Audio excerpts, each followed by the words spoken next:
کبھی اپنی زبان سے کسی کے عیب بیان نہ کرو، کیونکہ عیب تم میں بھی ہے اور زبان لوگوں کی بھی ہے۔ زندگی میں قسم، قدم اور قلم سوچ سمجھ کر اٹھانا چاہیے۔ الفاظ ہی سب کچھ ہوتے ہیں، دل چیر بھی لیتے ہیں اور دل چیر بھی دیتے ہیں۔ سستی انسان کے تمام اچھے ارادوں کو بھوکے شیر کی طرح کھا جاتی ہے۔ حد سے زیادہ سونا ٹھیک نہیں، ہر نیا دن ایک نیا موقع دیتا ہے۔ سادگی، صبر اور انسان کی عاجزی، یہ تینوں اسے بہت آگے لے جاتی ہیں۔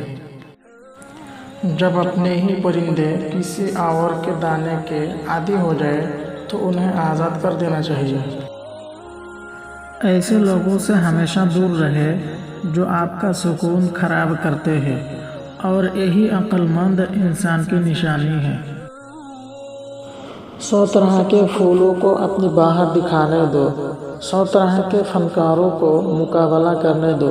خوشبو وہی حاوی ہوگی جو بہتر ہے، رنگ وہی غالب آئے گا جو حقیقی ہے۔ چراغ بولتا نہیں، اس کی روشنی خود اس کا تعارف کرواتی ہے۔ اسی طرح اپنے بارے میں کچھ نہ کہو، بس اچھے کام کرتے رہو، وہ تمہارا تعارف کرائیں گے۔ حق اور سچ کو خود تکلیف اٹھا کر تلاش کرنا پڑتا ہے۔ جھوٹ اور افواہیں تو آسانی سے گھر بیٹھے ہی اب تک پہنچ جاتی ہیں۔ انسان جب منافقت کی سیڑھیاں چڑھنا شروع کر دیتا ہے تو اسے جھوٹ کی عادت ہو جاتی ہے۔